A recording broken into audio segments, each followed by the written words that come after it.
नमस्कार दोस्तों, बहुत बहुत स्वागत है आपका हमारे चैनल एनसीईआरटी सॉल्यूशन 99 पर। दोस्तों आज की वीडियो में हम कवर करेंगे दोस्तों हिंदी साहित्य और व्याकरण के टॉप 40 प्रश्न। दोस्तों ये प्रश्न दोस्तों आपकी आगामी परीक्षाएं एमपीटीईटी, यूपीटीईटी, एसएससी, रेलवे, बैंक और पीसीएस जैसी परीक्षाओं के लिए दोस्तों ये प्रश्नोत्तरी बहुत ही रामबाण साबित होगी।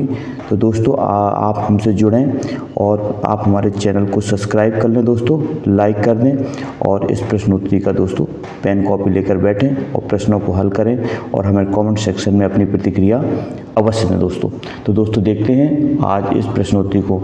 दोस्तों आज प्रश्नोत्तरी आज में जो है हम प्रश्न क्रमांक 41 से आगे के प्रश्नों को हल करेंगे। तो दोस्तों देखते हैं प्रश्न क्रमांक 41 क्या कह रहा है। प्रश्न क्रमांक दोस्तों 41 में पूछा गया है कि दोस्तों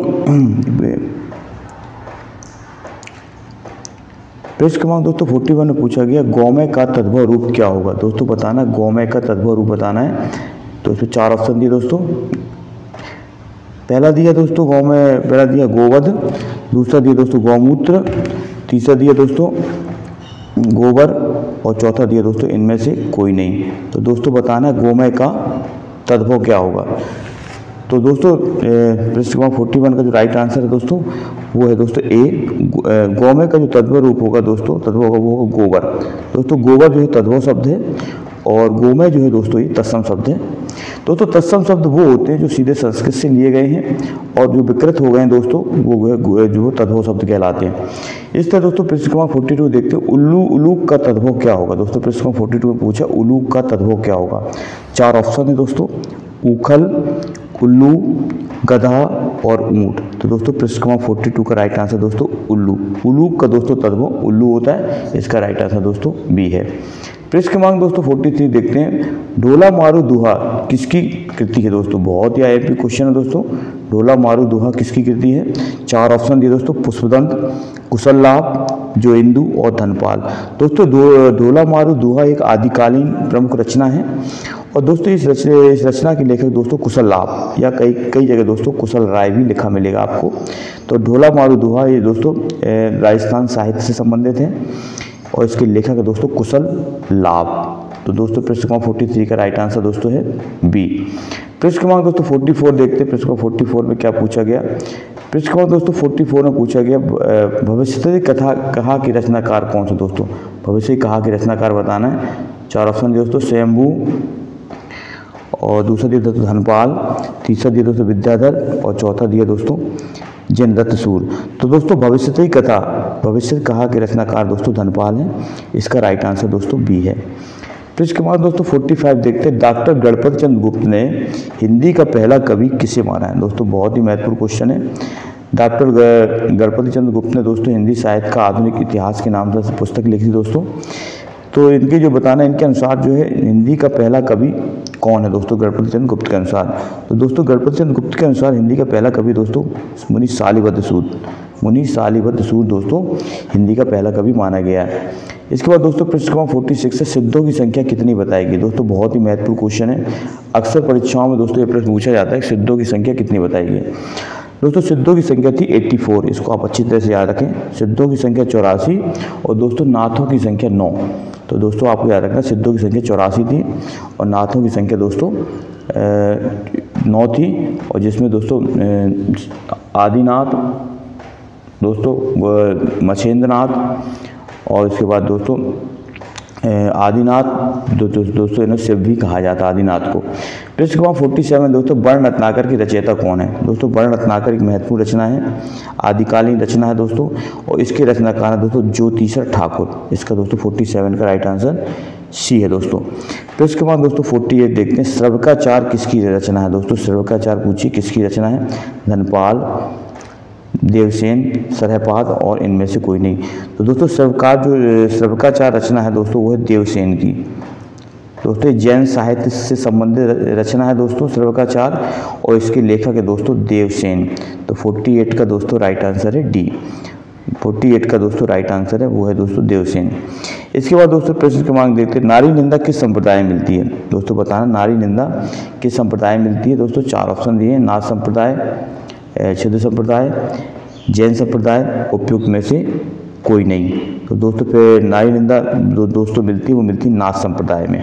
इसका राइट आंसर दोस्तों नाथ संप्रदाय है। और नाथ संप्रदाय के प्रणेता दोस्तों थे गोरखनाथ। इसको आप अच्छी तरह से याद रखें दोस्तों कि जो नाथ संप्रदाय के जो प्रणेता हैं वो थे गोरखनाथ, और गोरखनाथ के गुरु थे मत्स्येंद्रनाथ, और मत्स्येंद्रनाथ के गुरु थे दोस्तों आदिनाथ शिव। इसके बाद दोस्तों प्रश्न क्रमांक देते हैं 50, आज का जो है 50वां प्रश्न दोस्तों। प्रश्न क्रमांक दोस्तों 50 में क्या पूछा गया देखते हैं दोस्तों। प्रश्न क्रमांक 50 में पूछा हिंदी आदिकाल में मनोरंजक साहित्य की रचना दोस्तों किसने की। आदिकाल में मनोरंजक साहित्य जो किसके द्वारा लिखा गया। चंद्रवरदाई, जगनिक, विद्यापति और अमीर खुसरो। तो दोस्तों इसका जो राइट आंसर है वो दोस्तों डी है, अमीर खुसरो। जो मनोरंजक साहित्य दोस्तों वो अमीर खुसरो ने लिखा है। इन्हें दोस्तों तूत-ए-हिंद के नाम से भी जाना जाता है दोस्तों। और इन्होंने जो है दिल्ली में जो मुगल शासकों के शासनकाल को दोस्तों इन्होंने अधिकांश शासकों के शासनकाल को देखा। चंद्रवरदाई की दोस्तों पृथ्वीराज रासो महत्वपूर्ण रचना है। जगनी की रचना है दोस्तों परमार रासो।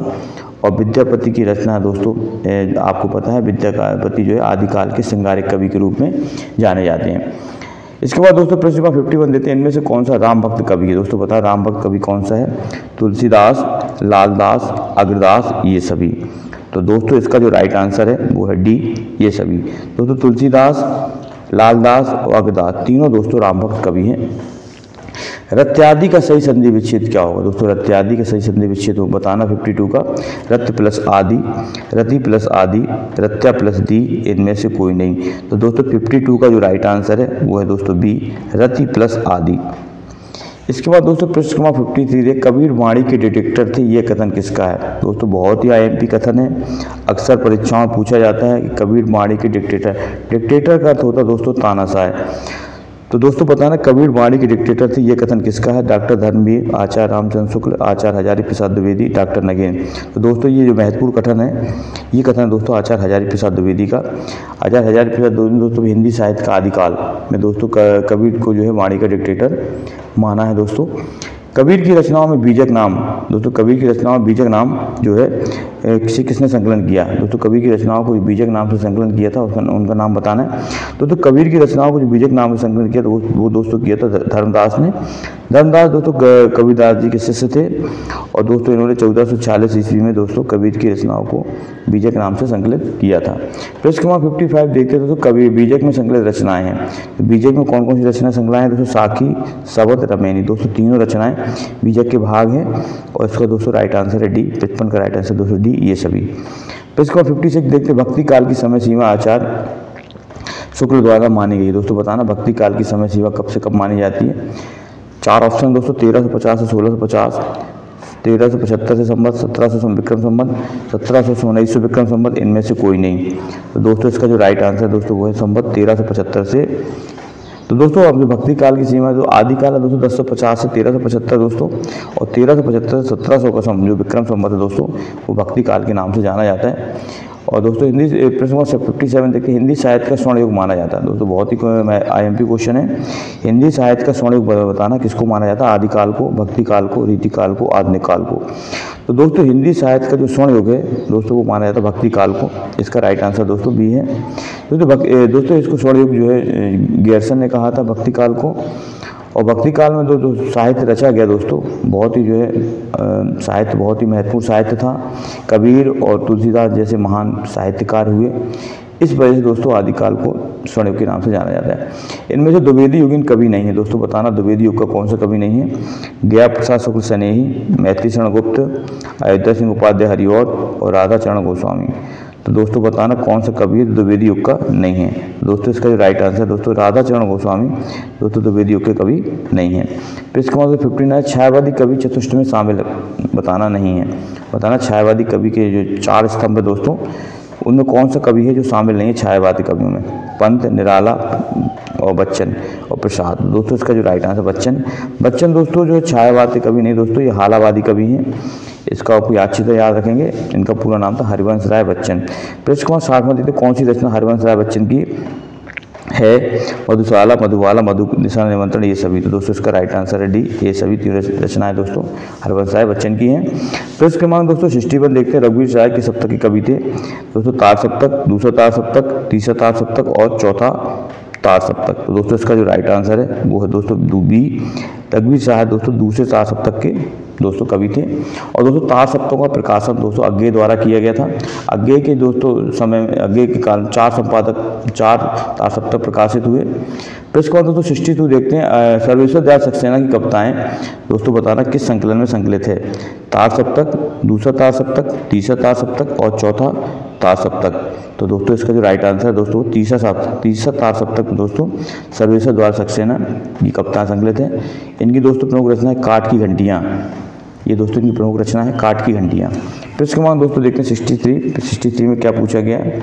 63 में पूछा गया दोस्तों तो चौथा सात सप्तक अज्ञेय के संपादक काल में कब प्रकाशित हुआ? दोस्तों बताना कब प्रकाशित हुआ चौथा तार सप्तक? 1959, 1901, 1968। तो दोस्तों बताना चौथा तार सप्तक कब प्रकाशित हुआ? तो दोस्तों चौथा तार सप्तक प्रकाशित हुआ 1968 में। प्रश्न क्रमांक दोस्तों 64 सुमन राजे किस सप्तक में संकलित थी? सुमन राजे बताना किस सप्तक की कवित्री है? तार सप्तक, दूसरा तार सप्तक, तीसरा तार सप्तक, चौथा तार सप्तक। तो दोस्तों सुमन राजे जो है चौथे तार सप्तक की प्रमुख कवित्री थी दोस्तों। चुका भी नहीं हूँ किसकी काव्य रचना है? दोस्तों चुका भी नहीं हूँ काव्य रचना है शमशेर बहादुर सिंह की। तो दोस्तों इसका राइट आंसर दोस्तों वो है डी, शमशेर बहादुर सिंह। चक्रव्यूह के रचयिता कौन है दोस्तों? कुंवर नारायण, रघुवीर सहाय, धूमिल और शमशेर। तो दोस्तों चक्रव्यूह के रचयिता हैं दोस्तों वो हैं कुंवर नारायण। इनका राइट आंसर दोस्तों ए है। संसद से सड़क तक के रचयिता कौन है दोस्तों? बहुत ही महत्वपूर्ण रचना है संसद सड़क तक। तो इसके रहते हैं धूमिल, अज्ञेय, दिनकर और बच्चन। तो दोस्तों संसद से सड़क तक के रचयिता है धूमिल, और धूमिल का दोस्तों वास्तविक नाम था सुदामा पांडे। इसके बाद दोस्तों प्रश्न 68 काठ की घंटियाँ किस कवि की रचना है? रघुवीर सहाय, सर्वेश्वर, शमशेर और भूमिल। तो जो काठ की घंटियाँ दोस्तों रचना है वो दोस्तों सर्वेश्वर दयाल सक्सेना की हैं। ये महत्वपूर्ण रचना है दोस्तों। प्रश्न क्रमांक 69 है, जख्म पर धूल किसकी कृति है? जख्म पर धूल किसकी कृति? केदारनाथ सिंह, प्रयागसूर, मलयज और दिव्यक रवेश। तो दोस्तों इसका जो राइट आंसर है दोस्तों वो सी, मलयज। मलयज दोस्तों जख्म पर धूल के लेखक दोस्तों मलयज हैं। अकाल पर सारस किसकी रचना है? दोस्तों अकाल पर सारस रचना है दोस्तों वो केदारनाथ सिंह की। इसका राइट आंसर दोस्तों ए है। हिंदी नवगीत परंपरा के जनक माने जाते हैं बच्चन, नीरज, डॉक्टर शंभूनाथ सिंह, रामानाथ अवस्थी। तो दोस्तों इसका जो राइट आंसर दोस्तों वो है डॉक्टर शंभूनाथ सिंह जो है हिंदी नवनीत परंपरा के दोस्तों जनक या प्रणेता माने जाते हैं। दोस्तों प्लीज़ आपसे आग्रह है दोस्तों आप हमारे चैनल से जुड़ें और आप दोस्तों हमारे चैनल को सब्सक्राइब करें और आप इसको लाइक कर दें और दोस्तों इस प्रश्नोत्तरी को अपने दोस्तों में शेयर करें। दोस्तों आपका एक सब्सक्राइब दोस्तों और लाइक हमें एक नया मोटिवेशन देता है। हम इसी तरह दोस्तों आपके लिए नई नई प्रश्नोत्तरी लेके आते रहेंगे। दोस्तों प्रश्न क्रमांक 72 उत्तर कबीर किसकी रचना है? कुंवर नारायण, शमशेर, जगदीश गुप्त और केदारनाथ सिंह। बताना दोस्तों 73 का राइट आंसर क्या है? दोस्तों 72 का उत्तर कबीर किसकी रचना है? तो दोस्तों जो उत्तर कबीर जो रचना है दोस्तों वो है हमारी केदारनाथ सिंह की। इसके बाद दोस्तों प्रसाद की प्रथम छायावादी कृति कौन है? आंसू, झरना, लहर, कामयानी। तो दोस्तों प्रसाद की जो प्रथम छायावादी दोस्तों रचना है वो है दोस्तों झरना। इसका प्रकाशन वर्ष दोस्तों 1918 है, इसको आप याद रखना। और दोस्तों 1918 से ही छायावाद का प्रारंभ माना जाता है दोस्तों। तो दोस्तों प्रसाद की पहली छायावादी रचना झरना है। दोस्तों कामयानी का प्रकाशन वर्ष 1935 है दोस्तों, इसको भी याद रखेंगे। प्रश्न क्रमांक 274 देखते प्रकृति पर असली श्रृंगार का आरोप किस कविता में हुआ है? तो प्रकृति पर असली श्रृंगार का आरोप किस कविता में दोस्तों हुआ है? बताना है। चार ऑप्शन दिए दोस्तों, संध्या सुंदरी, जूही की कली, भिक्षुक और दोस्तों राम की शक्ति पूजा। दोस्तों इसका राइट आंसर बताना दोस्तों। तो दोस्तों जो प्रकृति पर असली श्रृंगार का आरोप जिस रचना में हुआ दोस्तों उस रचना का नाम है दोस्तों जूही की कली। दोस्तों जूही की कली जो रचना थी ये जो है दोस्तों निराला जी की रचना थी दोस्तों। इस पर जो है प्रकृति पर असली श्रृंगार का आरोप लगा था दोस्तों। इसके बाद दोस्तों प्रश्न नंबर 75 देखते हैं, आपका बंटी उपन्यास की रचना किसने की थी? आपका बंटी उपन्यास दोस्तों बहुत महत्वपूर्ण उपन्यास है। राजेंद्र यादव, मन्नू भंडारी, अमृता नागर और ऊषा प्रियवंदा।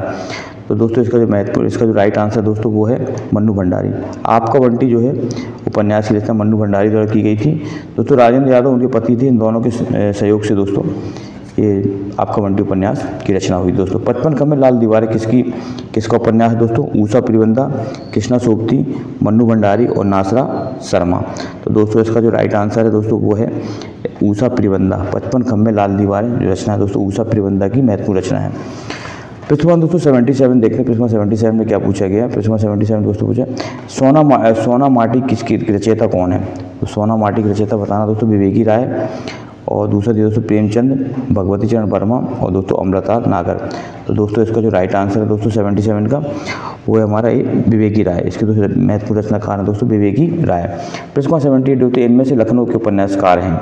बताना दोस्तों लखनऊ के उपन्यासकार है अमृता नागर, भगवती चरण वर्मा, यशपाल, ये सभी। तो दोस्तों 78 का जो राइट आंसर है दोस्तों वो है हमारा दोस्तों डी, ये सभी। अमृता नागर, भगवती चरण वर्मा और यशपाल तीनों दोस्तों लखनऊ के उपन्यासकार हैं। प्रेमचंद के उपन्यासों को रचना काल के क्रम में व्यवस्थित कीजिए दोस्तों बताना है। दोस्तों जैसा कि आप पता है कि गोदान प्रेमचंद का अंतिम उपन्यास है दोस्तों। इसका प्रकाशन पर दोस्तों 1936 है दोस्तों, और सेवा सदन दोस्तों उनका पहला उपन्यास है। इसको आप अच्छी तरह से याद रखें। सेवा सदन का प्रकाशन दोस्तों 1918 है, जबकि गोदान का प्रकाशन पर दोस्तों 1936 है। तो दोस्तों इसका जो राइट आंसर है दोस्तों वो 79 प्रश्न का वो है दोस्तों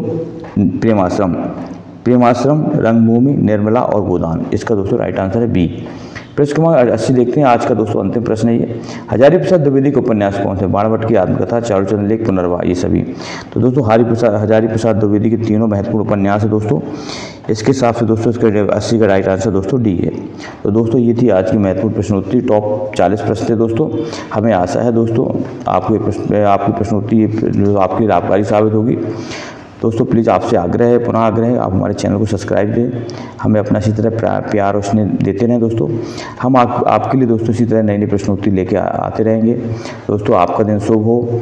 जय हिंद, वंदे मातरम।